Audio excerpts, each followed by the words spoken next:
আসসালামু আলাইকুম।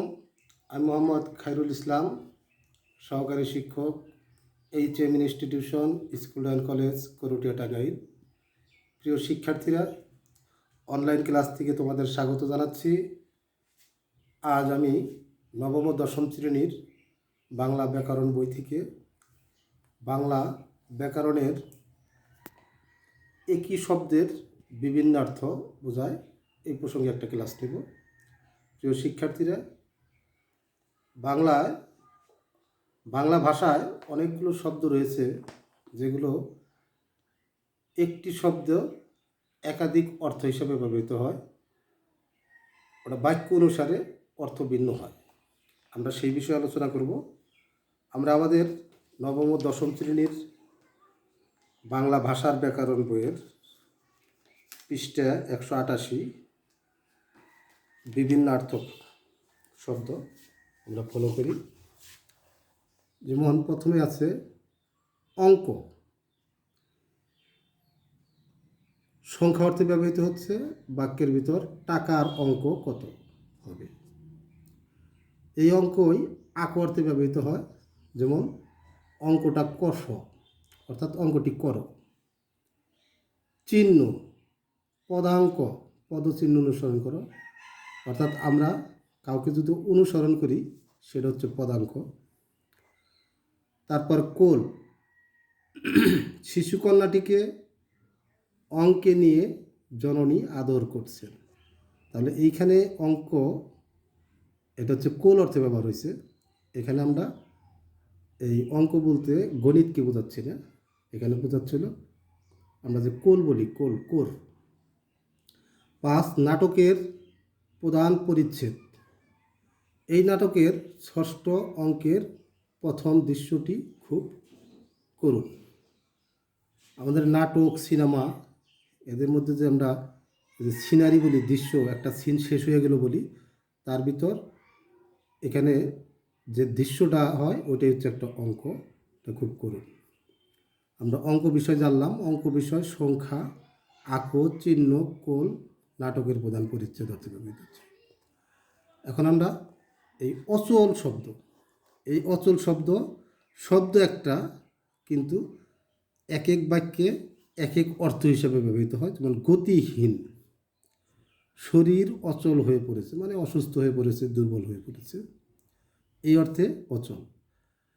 2 হচ্ছে একনিষ্ঠ, ঈশ্বরের অচল ভক্তি হোক, অর্থাৎ সৃষ্টিকর্তাকে যে আমরা ভক্তি শ্রদ্ধা করি, এই ভক্তি শ্রদ্ধার ক্ষেত্রে যেন কোনো খাদ না থাকে, একনিষ্ঠ থাকে, এই অর্থে অচল ব্যবহৃত হয়েছে। মেকি বা অব্যবহার্য, মেকি শব্দটা হচ্ছে নকল। এ অচল টাকা কে নেবে, অর্থাৎ টাকাটা হয়তো পুরা, কাটা, ছেঁড়া, যেটা দেশের প্রচলিত নিয়ম অনুসারে চলা সম্ভব নয়, সেটা সেই অর্থে অচল ব্যবহৃত হয়েছে।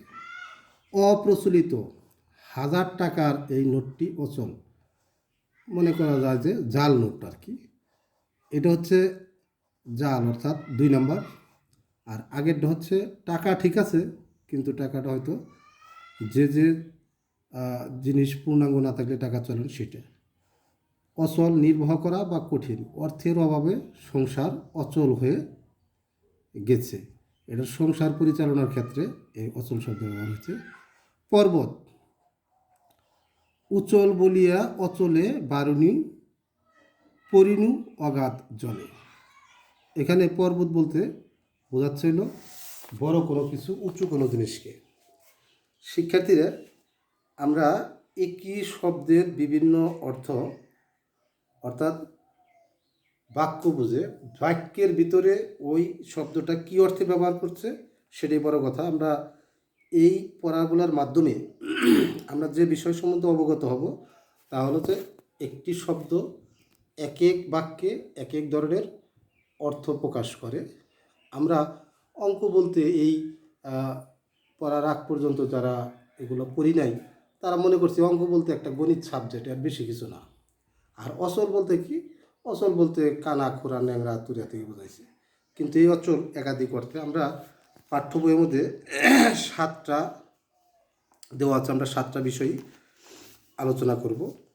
আমি মূলত এই বইয়ের ভিতর যেগুলো আছে সেইগুলোর অর্থগুলো বিশ্লেষণ করব। এটাই হচ্ছে আমরা এখন পড়ব। 3 হচ্ছে অন্তর।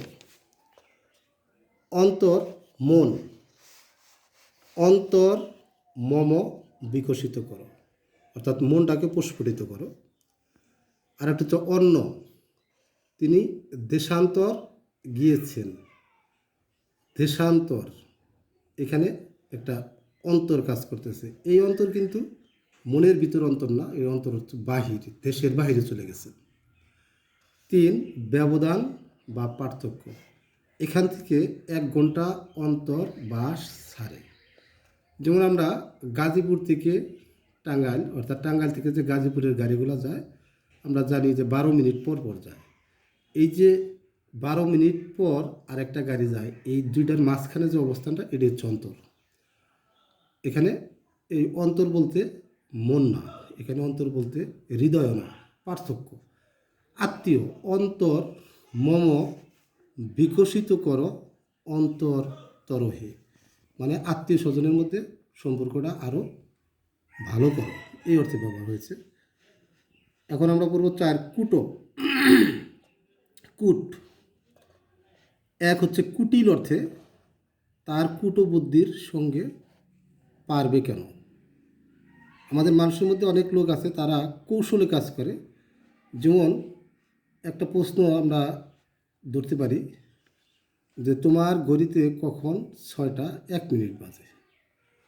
তো আমরা মনে করি যে 6টা 1 মিনিট বাজে, 6-0-1, 6টা 1। কিন্তু আসলে এখানে একটা কৌশল অবলম্বন করছে যে 1-1 মানে 11 ঘন্টা, 1-1 মানে 11 মিনিট, 1 আর 1 11 সেকেন্ড। এই হচ্ছে 6টা 1-এ 6টা 1 মিনিট বাজে। এটা একটা কৌশল অবলম্বন করছে। 2 জটিল, এটা কুটো প্রশ্ন, উত্তর দেওয়া কঠিন। 3 কপট জাল, কুটো সাক্ষী দিতে সে এসে ধরা পড়েছে। পর্বত শৃঙ্গ, পর্বত কুটে আরোহণ করা দুরূহ। তাহলে আমরা কূট দ্বারা শুধু একটি শব্দকে বোঝালেও বাক্যের ভিতরে ভিন্ন অর্থ প্রকাশ পেতে পারে, এই বিষয়ে আমাদের খেয়াল রাখতে হবে। এমনও হতে পারে এর বাহিরেও আরও শব্দ থাকতে পারে। গুণ, ধর্ম অর্থে দ্রব্যের গুণ জানতে হয়। যেমন একটা পণ্য সামগ্রী, তার মানটা কেমন, ভালো না খারাপ। একই শার্ট কোনোটা 3,000 টাকা, আবার কোনোটা ফুটপাতে 50 টাকাও পাওয়া যায়। তাহলে এটা কি এই দ্রব্যের গুণের উপর নির্ভর করবে। 2 ক্রিয়া, ওষুধে গুণ করেছে, অর্থাৎ ব্যক্তি ওষুধ খেয়েছে, ওষুধে অসুখ সেরেছে, এটাই হচ্ছে এখানকার গুণ। উৎকর্ষ, তুমি তো নিজের গুণ কীর্তন করছো, অর্থাৎ নিজের ভালো মন্দ নিজেই জাহির করার অর্থে ব্যবহৃত হচ্ছে উৎকর্ষ। দড়ি, মাঝিরা নৌকায় গুণ টেনে এসেছে। নদীতে পানি কমে গেলে যে রশি বা দড়ি দিয়ে মাঝিরা নদীর তীর থেকে টেনে টেনে নৌকাকে এগিয়ে নেওয়া যায়, সেইটাই হচ্ছে গুণ। এখানে এই গুণ বলতে দড়িকে বুঝাইছে, উৎকর্ষ বুঝাইছে, ক্রিয়া ধর্মকে।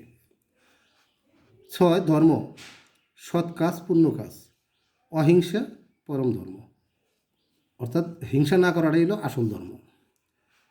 2 সুনীতি, এটা ধর্মসঙ্গত কাজ।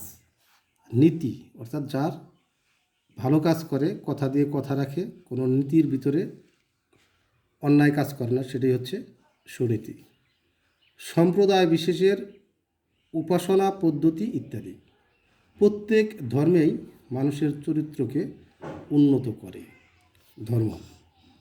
স্বভাব, মানুষ ও পশুর ধর্ম পৃথক, অর্থাৎ দুইটাই জীব হলেও মানুষ তার স্বভাবের মাধ্যমে মানুষ হয়েছে, পশু তার স্বভাবের কারণেই সে স্বভাব হয়েছে। এটাও একটা ভিন্ন, মানুষ এবং পশুর মধ্যে স্বভাবটা ভিন্ন পরিলক্ষিত হয়।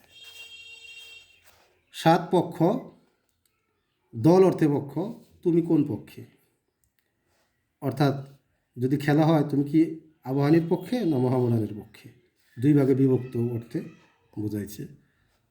মাস আর্ধ, 2 পক্ষ নিয়ে 1 মাস, যেমন 30 দিনে 1 মাস, 15 দিন এক পক্ষ, পরের অংশ আরেক পক্ষ, এই হচ্ছে মাসার্ধ।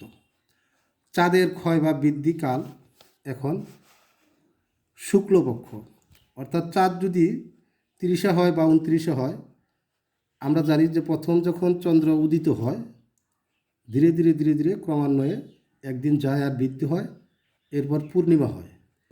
এই হলো এক পক্ষ। আবার ওই পূর্ণিমা থেকে ধীরে ধীরে ধীরে ধীরে কমতে কমতে ওই প্রথম দিন যেটা উড়েছিল ঠিক ওই রকম একদিন একদম অতি সামান্য চাঁদ উঠে তারপরে একবারে শেষ হয়ে যায়। এই হচ্ছে দুই পক্ষ। এগুলো চাঁদের ক্ষয় বৃদ্ধি উপলক্ষে পক্ষ, দুই পক্ষ। পাখির ডানা পক্ষ অর্থে ব্যবহৃত হয়। যাদের পক্ষ আছে তাদেরকে পাখি বলে। অর্থাৎ এখানে যাদের পক্ষ আছে তাদের পাখি বলে, অর্থাৎ যাদের পাখা আছে, ডানা আছে। বিয়ের সংখ্যা, ছেলেটি তার প্রথম পক্ষের সন্তান। অর্থাৎ কোনো ব্যক্তি যদি একাধিক বিয়ে করে থাকে তাহলে তাদের ওই দুটি বউ থাকলে তার প্রথম ঘরে যদি সন্তান থাকে, দ্বিতীয় ঘরেও সন্তান থাকে, তাহলে প্রথম যেটা প্রথম পক্ষের সন্তান, দ্বিতীয়টা হচ্ছে দ্বিতীয় পক্ষের সন্তান। প্রিয় শিক্ষার্থীরা, আমরা বাংলা ভাষায় ব্যাকরণ পড়ব। বিশেষ করে শব্দের একই শব্দ বিভিন্ন বাক্যে যে তার অর্থ ভিন্ন হতে পারে এ সম্পর্কে আরও বই পড়াশোনা করব, দেখব এবং আমরা বাংলা ভাষার শব্দভাণ্ডার সম্বন্ধে নিজেদেরকে পরিপূর্ণ করব। প্রিয় শিক্ষার্থীরা, আমরা আগামী ক্লাসে বাংলা ব্যাকরণের বাংলা ভাষার বিপরীতার্থক শব্দ বিষয়ে আলোচনা করব। আজকের মতো এখানে ক্লাস শেষ করছি। আল্লাহ হাফেজ।